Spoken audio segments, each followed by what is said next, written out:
Olá, continuando aqui na nossa história, hoje o capítulo é o 33. Durante seus passeios pelo parque, mais de uma vez, Elizabeth teve a surpresa de se encontrar com o Sr. Darcy. Ela estranhava a coincidência do acaso, que o levava aonde ninguém mais costuma aparecer.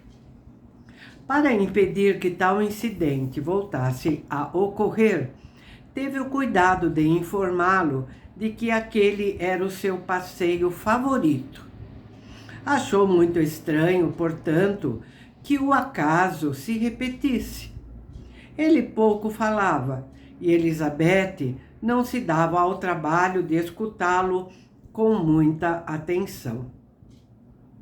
Certo dia, em que Elizabeth, no seu passeio habitual, se encontrava relendo a última carta de Jane, sobretudo determinado trecho em que a irmã se mostrava mais deprimida, viu, ao erguer os olhos, que se encontrava diante do coronel Fitzwilliam e não do Sr. Darcy, como ela supunha. Guardou imediatamente a carta, forçou um sorriso e disse: "Não o tinha visto por esses lados ainda." Estava dando a volta no parque, como costumo fazer todos os anos, e pretendia encerrar o passeio com uma visita à casa paroquial. "Pretende continuar?" "Não, eu já ia voltar." E dizendo isto, ela tomou a direção oposta e juntos trilharam o caminho da casa paroquial.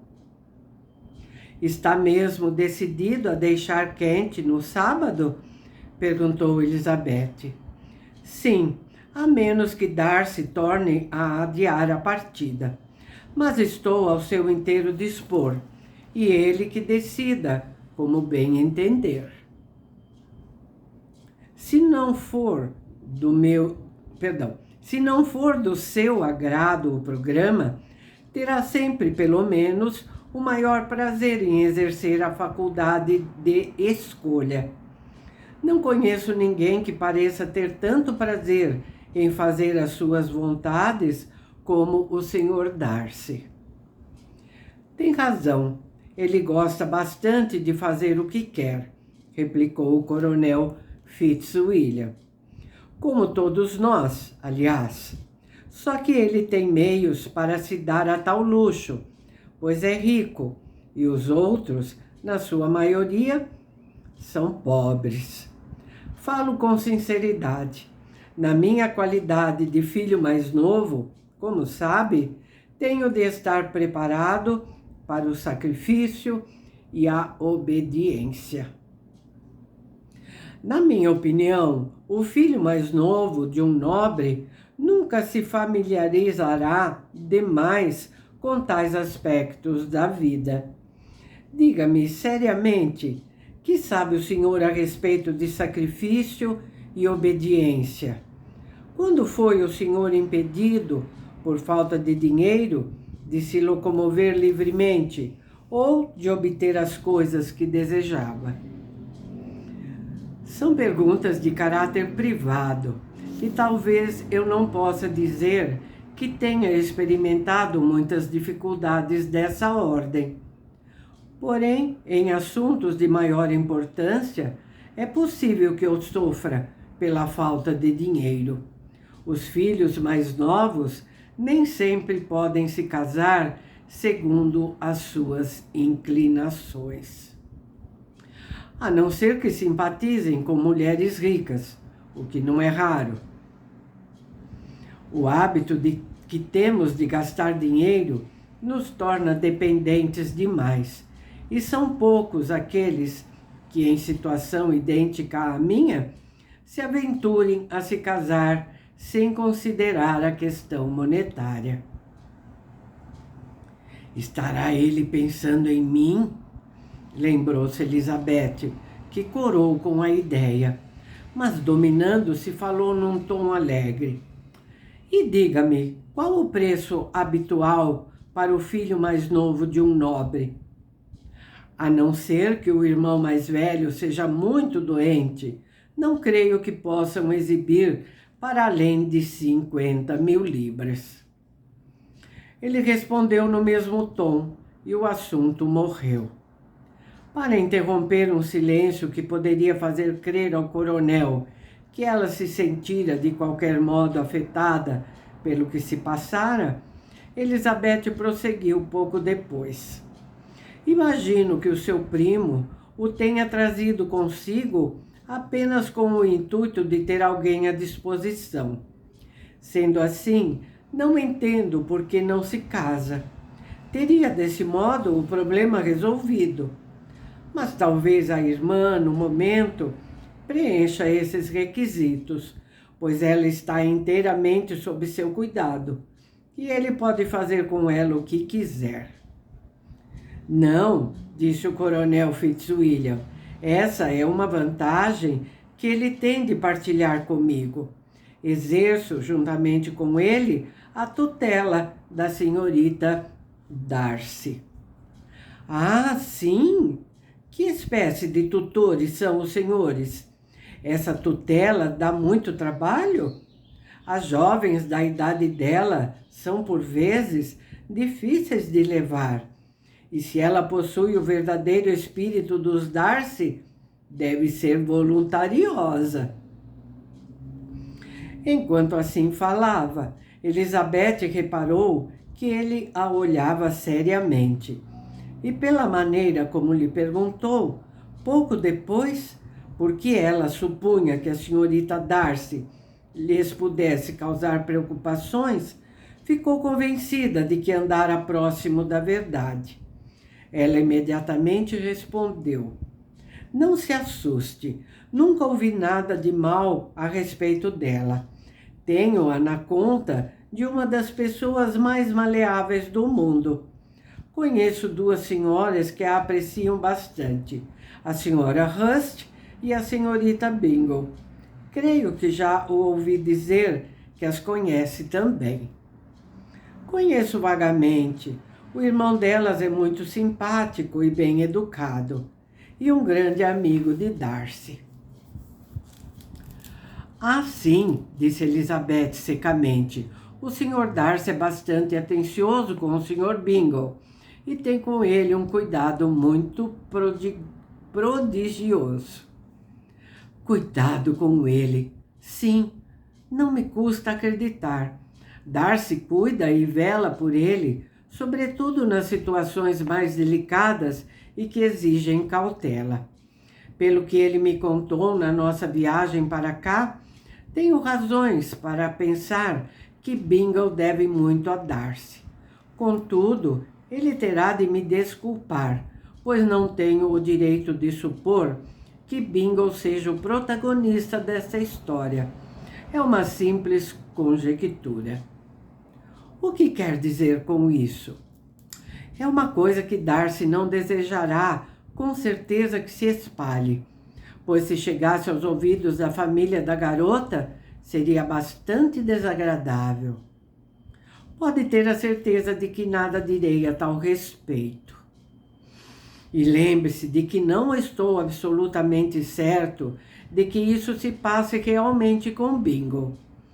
O que ele me contou foi apenas o seguinte, que ele se felicitava a si mesmo por ter salvo um amigo dos inconvenientes de um casamento dos mais imprudentes, mas não mencionou nome ou qualquer detalhe.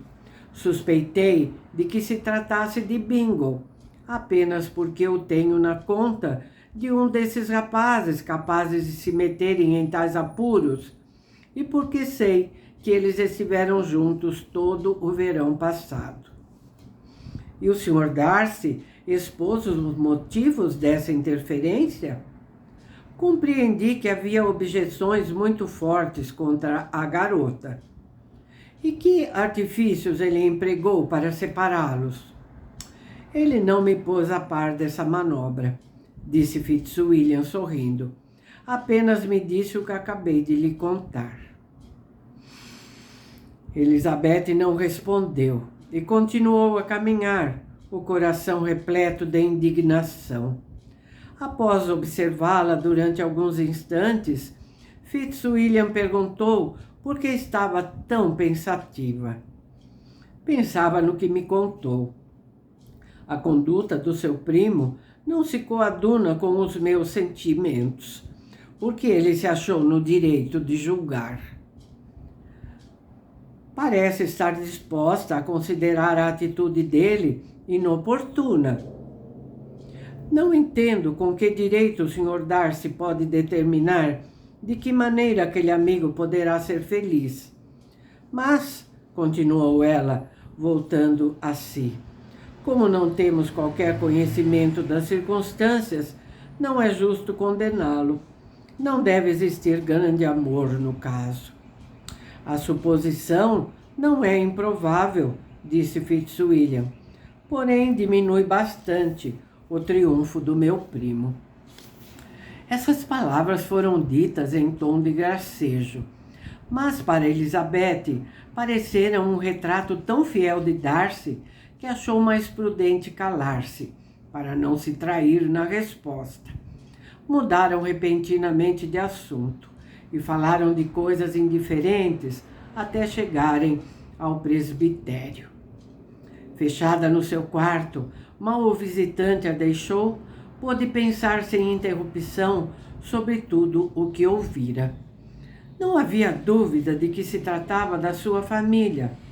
Não poderiam existir no mundo dois homens sobre os quais o Sr. Darcy exercesse um domínio tão absoluto.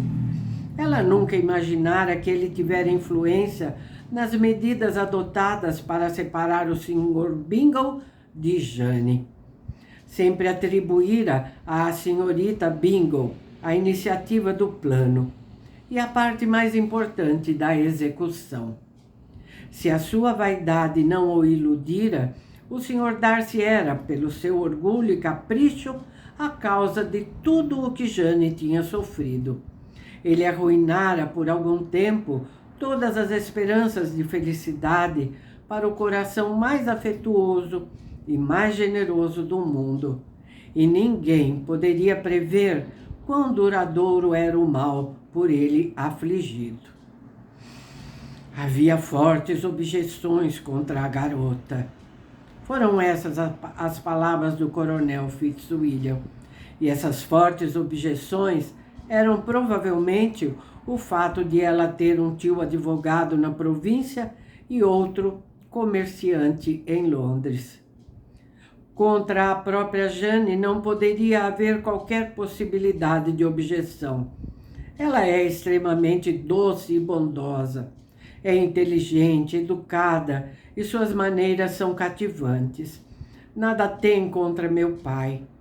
É um pouco excêntrico, mas possui qualidades que nem o Sr. Darcy pode desdenhar, acrescidas de uma respeitabilidade que ele provavelmente nunca alcançará. Ela refletiu. Porém, quando pensou na mãe, sua confiança declinou um pouco, mas não admitia que quaisquer objeções nesse campo pesassem aos olhos do Sr. Darcy. Por fim, ela concluiu que o Sr. Darcy se deixara levar em parte pelo seu desmedido orgulho e em parte pelo desejo de guardar o Sr. Bingle para sua irmã. A agitação e as lágrimas que o assunto provocou trouxeram a Elizabeth uma dor de cabeça que, agravando-se pela tarde e aliada à sua aversão pelo Sr. Darcy, a impediram de acompanhar os primos a Rosings, onde deviam ir tomar chá. A Sra. Collins, vendo que ela realmente não estava bem, não insistiu e poupou-a à própria insistência do Sr. Collins, que, apesar de tudo, não escondia seu receio de que Lady Catherine se aborrecesse por Elizabeth ficar em casa. Gente, olha só. Viu só? Esse senhor Darcy.